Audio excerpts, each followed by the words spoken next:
Computer का एक काफी इंपॉर्टेंट पार्ट होता है। ये एक इनपुट डिवाइस है। मेनली इसका काम कंप्यूटर में कमांड्स, टेक्स्ट, न्यूमेरिकल डेटा और दूसरे टाइप के डेटा को इंटर करने के लिए किया जाता है।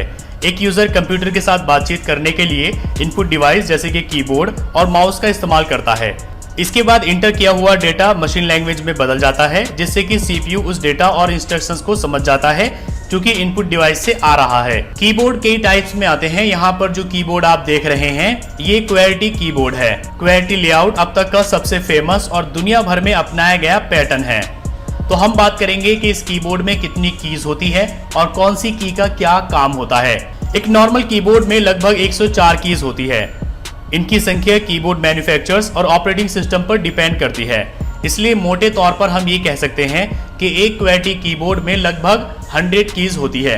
कीबोर्ड में मौजूद हर एक की का अपना एक खास काम होता है। उसी काम के आधार पर इनको 6 कैटेगरीज में डिवाइड किया जाता है।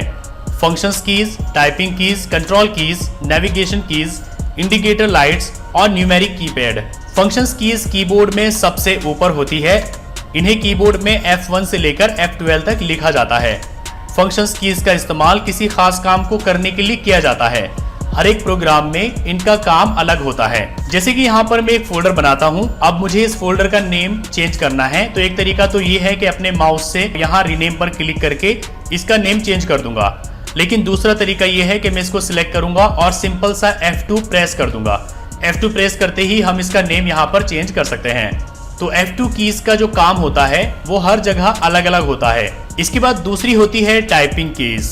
यहाँ पर जो मैंने सिलेक्ट की है ये है टाइपिंग कीज। सबसे ज्यादा इस्तेमाल इन्हीं कीज का होता है। टाइपिंग कीज में दोनों तरह की कीज अल्फाबेट और नंबर शामिल होते हैं। इन्हें कम्युनल फॉर्म में अल्फा न्यूमेरिक कीज कहा जाता है। टाइपिंग कीज में सभी तरह के सिंबल्स और पंक्चुएशन मार्क्स भी शामिल होते हैं। इसके अलावा यहाँ पर कंट्रोल कीज होती है, जैसे कि आप देख रहे हैं शिफ्ट, कंट्रोल, विंडो, ऑल्ट, ये सब कंट्रोल कीज होती है। ये शॉर्टकट के लिए इस्तेमाल की जाती है। यहाँ पर जो कीज है इनको नेविगेशन की कहा जाता है। इसमें होम, इंसर्ट, डिलीट और नीचे यहाँ पर अप, डाउन, लेफ्ट, राइट आता है। यहाँ पर जो लाइट्स है इनको इंडिकेटर लाइट्स कहा जाता है। ये 3 तरह की होती है, नम लॉक, कैप्स लॉक और स्क्रॉल लॉक। इसमें जो नम लॉक है, अगर ये लाइट ऑन होती है तो यहाँ पर हम इस कीपैड का इस्तेमाल कर सकते हैं, लेकिन अगर ये लाइट ऑफ होती है तो इस कीपैड का इस्तेमाल हम नहीं कर सकते। इस लाइट को यहाँ नम लॉक से ऑन ऑफ किया जाता है। इसको हम एक बार प्रेस करेंगे, लाइट ऑन हो जाएगी। दोबारा प्रेस करेंगे तो यहाँ पर लाइट ऑफ हो जाएगी। दूसरी लाइट है यहाँ पर कैप्स लॉक। अगर ये लाइट ऑन होती है तो हम यहाँ पर जो भी लेटर प्रेस करेंगे वो कैपिटल लेटर में लिखा जाएगा। इस की को यहाँ पर कैप्स लॉक बटन से ऑन ऑफ किया जाता है। एक बार प्रेस करेंगे ऑन हो जाएगा, दूसरी बार प्रेस करेंगे तो ऑफ हो जाएगा। एग्जाम्पल आप यहाँ पर समझिए।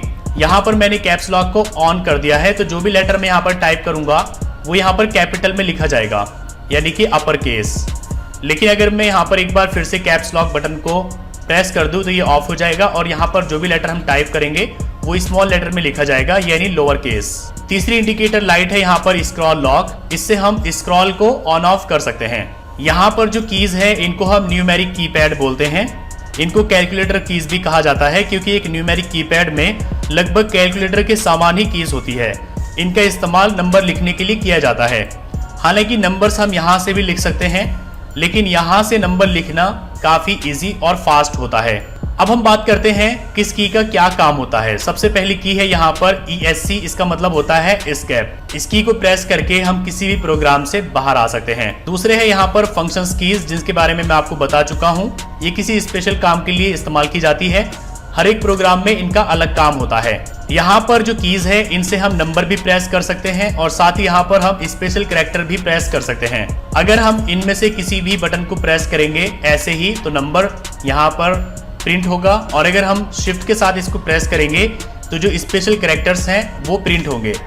फॉर एग्जांपल यहाँ पर देखिए मैं टाइप करता हूँ 1 2 3 4 5 6, लेकिन अगर मैं शिफ्ट के साथ प्रेस करूँ तो देखिए यहाँ पर स्पेशल कैरेक्टर्स आ रहे हैं। तो इन कीज के 2 काम होते हैं, नंबर्स प्रिंट करना और साथ ही स्पेशल कैरेक्टर्स प्रिंट करना। स्पेशल कैरेक्टर प्रिंट करने के लिए आपको यहाँ पर शिफ्ट बटन को प्रेस करना होगा। अब यहाँ पर एक है टैब की। टैब की का इस्तेमाल करके यहाँ पर हम एक बार कई लेटर्स की स्पेस ले सकते हैं।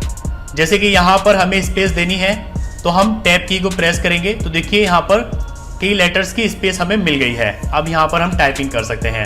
फिर से स्पेस देनी है, टैब प्रेस करेंगे तो यहाँ पर हमें फिर से स्पेस मिल गई। नीचे यहाँ पर है कैप्स लॉक, इसके बारे में मैंने आपको बताया। अगर हम इसको एक बार प्रेस करेंगे तो कैप्स लॉक ऑन हो जाएगा और यहाँ पर ये वाला इंडिकेटर ऑन हो जाएगा। फिर हम यहाँ पर कोई भी बटन प्रेस करेंगे तो वो कैपिटल में लिखा जाएगा। अगर हम दोबारा से इसको प्रेस करेंगे तो ये कैप्स लॉक ऑफ हो जाएगा और ये वाली लाइट भी बंद हो जाएगी। और यहाँ पर फिर जो भी लेटर हम टाइप करेंगे वो स्मॉल लेटर में लिखा जाएगा। यहाँ पर ये है शिफ्ट की, ये एक कंट्रोल की है। इसके जरिए हम काफ़ी सारे शॉर्टकट्स इस्तेमाल करते हैं। जैसे कि हम यहाँ पर टाइपिंग कर रहे हैं और यहाँ पर सारे लेटर्स लिखे जा रहे हैं स्मॉल में। अब हमें बीच में यहाँ पर कोई एक लेटर कैपिटल में लिखना है तो हम शिफ्ट के साथ उस लेटर को प्रेस करेंगे तो वो कैपिटल में लिखा जाएगा। शिफ्ट को हम छोड़ देंगे, फिर से टाइपिंग करेंगे तो स्मॉल लिखा जाएगा। इसी तरीके से अगर कैप्स लॉक ऑन है तो यहाँ पर हम सब लेटर लिखेंगे अपर केस में, लेकिन अगर हमें बीच में कोई एक वर्ड लिखना है लोअर केस में तो यहाँ पर हम शिफ्ट के साथ उस लेटर को प्रेस करेंगे तो वो लोअर केस में लिखा जाएगा। तो एक काम शिफ्ट का ये भी होता है। इसके अलावा भी शिफ्ट काफ़ी सारे कामों के लिए इस्तेमाल किया जाता है। नीचे यहाँ पर एक बटन है CTRL, इसका मतलब होता है कंट्रोल। ये सबसे इंपॉर्टेंट शॉर्टकट की है, ये काफ़ी सारे कामों में इस्तेमाल किया जाता है। जैसे कि यहाँ पर ये वर्ड्स लिखे हुए हैं, इन सबको हमें सिलेक्ट करना है। तो एक तरीका तो ये है कि मैं इन्हें कर्सर की हेल्प से इस तरीके से सिलेक्ट कर लूँ, और दूसरा तरीका ये है कि यहाँ पर मैं Ctrl+A प्रेस करूँ तो ये सब सिलेक्ट हो जाएंगे और Ctrl+X के जरिए यहाँ पर ये सब कट हो जाएंगे और फिर Ctrl+V के जरिए यहाँ पर ये सब पेस्ट हो जाएंगे। तो इस तरीके से कंट्रोल किसी दूसरी की के साथ मिलकर के एक बहुत बढ़िया शॉर्टकट बनता है और हमारे काम को काफी इजी बना देता है। यहाँ पर एक की है विंडो की। विंडो की को अगर हम एक बार प्रेस करें तो यहाँ पर मेन्यू आ जाएगा, दोबारा प्रेस करेंगे तो मेन्यू गायब हो जाएगा। यहाँ पर एक की है ऑल्ट। ऑल्ट का मतलब होता है अल्टर, ये भी एक शॉर्ट की है। इसको हम किसी दूसरे बटन के साथ मिलाकर शॉर्टकट के लिए इस्तेमाल करते हैं। जैसे कि यहाँ पर मैं एक प्रोग्राम ओपन करता हूँ और इस प्रोग्राम को अब मुझे क्लोज करना है तो यहाँ पर मैं Alt+F4 प्रेस करूंगा तो देखिए प्रोग्राम क्लोज हो गया। इसी तरीके से बिल्कुल बाहर आकर के अगर हम Alt+F4 प्रेस करेंगे तो यहाँ पर ये कंप्यूटर शटडाउन हो जाएगा। अब यहाँ पर ये एक बड़ा सा बटन है, इसको कहा जाता है स्पेस की। इसके जरिए हम लेटर्स के बीच में स्पेस देते हैं। जैसे कि यहाँ पर मैं वर्ड ओपन करता हूँ, यहाँ पर मैं कुछ टेक्स्ट ऐड कर लेता हूँ। अब यहाँ पर हम कुछ टाइपिंग कर रहे हैं, बीच में हमें स्पेस देनी है तो यहाँ पर हम इसी बड़े वाले बटन को प्रेस करेंगे, स्पेस की को, तो हमें यहाँ पर स्पेस मिल जाएगी।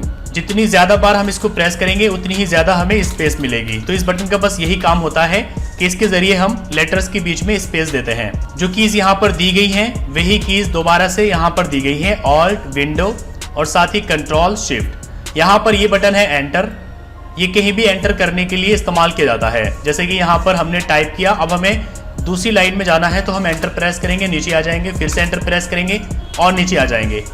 या अगर हम कोई फॉर्म फिल कर रहे हैं तो एंटर प्रेस करते ही सबमिट हो जाएगा। यहाँ पर ये है बैक स्पेस, इसके जरिए हम कुछ वर्ड्स को, लेटर्स को डिलीट कर सकते हैं या बैक जा सकते हैं। जैसे कि यहाँ पर हमने कुछ लेटर्स टाइप किए हुए हैं, अब अगर हम बैक स्पेस को यहाँ पर प्रेस करेंगे तो लेटर्स डिलीट होना शुरू हो जाएंगे। तो अगर लिखते टाइम हम कुछ गलती करते हैं तो बैक स्पेस को प्रेस करके हम उसको डिलीट करके दोबारा लिख सकते हैं। यहाँ तक कि ये सारी कीज हो चुकी है। अब हम यहाँ पर आते हैं, यहाँ पर ये है इंसर्ट की, जो कि इंसर्ट को ऑन ऑफ करने के लिए इस्तेमाल किया जाता है। दूसरा है यहाँ पर होम की। होम की प्रेस करके हम लाइन के बिल्कुल शुरू में आ सकते हैं। जैसे कि हमने कर्सर यहाँ पर रखा हुआ है, अब अगर हम होम की को प्रेस करेंगे तो हम लाइन के बिल्कुल शुरू में आ गए। यहाँ पर ये है पेज अप, इसको हम प्रेस करके पेज के बिल्कुल ऊपर जा सकते हैं। जैसे कि यहाँ पर हमने कर्सर रखा हुआ है, अब अगर मैं पेज अप प्रेस करूँ तो देखिए बिल्कुल शुरू में आ गए।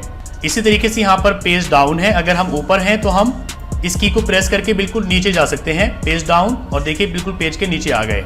यहाँ पर एक की है डिलीट की। डिलीट की भी डिलीट करने के लिए इस्तेमाल किया जाता है। जैसे कि यहाँ पर हम कुछ टेक्स्ट को डिलीट करना चाहते हैं तो हम उसको सिलेक्ट करेंगे और डिलीट की को प्रेस करेंगे, डिलीट हो जाएगा। यहाँ पर ये एंड की है, ये बिल्कुल लास्ट में पहुँचने के लिए इस्तेमाल किया जाता है। और नीचे यहाँ पर ये नेविगेशन कीज़ हैं, जैसे कि यहाँ पर देख करके लगता है हम अपने डॉक्यूमेंट में लेफ्ट राइट या अप डाउन जा सकते हैं। नंबर कीपैड है, इसके जरिए हम नंबर्स टाइप कर सकते हैं। यहाँ पर ये की है प्रिंट स्क्रीन या प्रिंट SC। ये प्रिंट स्क्रीन काफ़ी इंपॉर्टेंट की होती है। जैसे कि मोबाइल फ़ोन में हम स्क्रीनशॉट लेते हैं तो वैसे ही कंप्यूटर में प्रिंट स्क्रीन को एक बार प्रेस करके हम स्क्रीनशॉट ले सकते हैं। स्क्रीनशॉट कॉपी हो जाता है, उसके बाद किसी भी प्रोग्राम में जाके हम उसको पेस्ट कर सकते हैं। तो यहाँ पर आप कीबोर्ड की सभी कीज के बारे में समझ चुके हैं। एक बार मैं रिवीजन करा देता हूँ। ये है ESC एस्केप की, किसी भी प्रोग्राम को छोड़ने के लिए। यहाँ पर ये जो दूसरी है ये है फंक्शंस कीज, इनका हर प्रोग्राम में अलग काम होता है। नीचे यहाँ पर ये है टाइपिंग कीज, जिन्हें हम टाइपिंग करने के लिए इस्तेमाल करते हैं। यहाँ पर ये है शॉर्ट कीज, जिन्हें हम शॉर्टकट के लिए इस्तेमाल करते हैं। ये है स्पेस की, इसके ज़रिए हम अपने लेटर्स के बीच में स्पेस देते हैं। यहाँ पर ये है नेविगेशन कीज, जिसके ज़रिए हम डॉक्यूमेंट में अप डाउन इधर उधर जाते हैं। ये है यहाँ पर इंडिकेटर लाइट्स, जिसके ज़रिए हमें पता चलता है नंबर लॉक, कैप्स लॉक और स्क्रॉल लॉक का। और यहाँ पर ये है कीपैड, जिसके ज़रिए हम नंबर्स को टाइप करते हैं। यहाँ पर आप एक चीज़ और समझ लीजिए, जब भी कहा जाए कि Ctrl+A प्रेस करो तो आप यहाँ पर Ctrl+A प्रेस करेंगे। साथ ही अगर कहा जाए कि Ctrl+V प्रेस करो तो पहले आप Ctrl प्रेस करेंगे, उसके बाद V प्रेस करेंगे। इसी तरीके से अगर कहा जाए शिफ्ट के साथ S प्रेस करो तो आप यहाँ पर पहले शिफ्ट को प्रेस करेंगे, उसके साथ आप S को प्रेस करेंगे। ऐसा नहीं करना है कि पहले आप S प्रेस करें और उसके बाद आप शिफ्ट को प्रेस करें। तो यहाँ पर पहले आपको कंट्रोल की को प्रेस करना है और उसके साथ ही किसी दूसरी की को आपको प्रेस करना है। जैसे कि अगर हमें डॉक्यूमेंट कॉपी करना है तो कंट्रोल उसके साथ C प्रेस करेंगे। पेस्ट करने के लिए Ctrl+V, Ctrl+Z। तो पहले हम कंट्रोल की और उसके साथ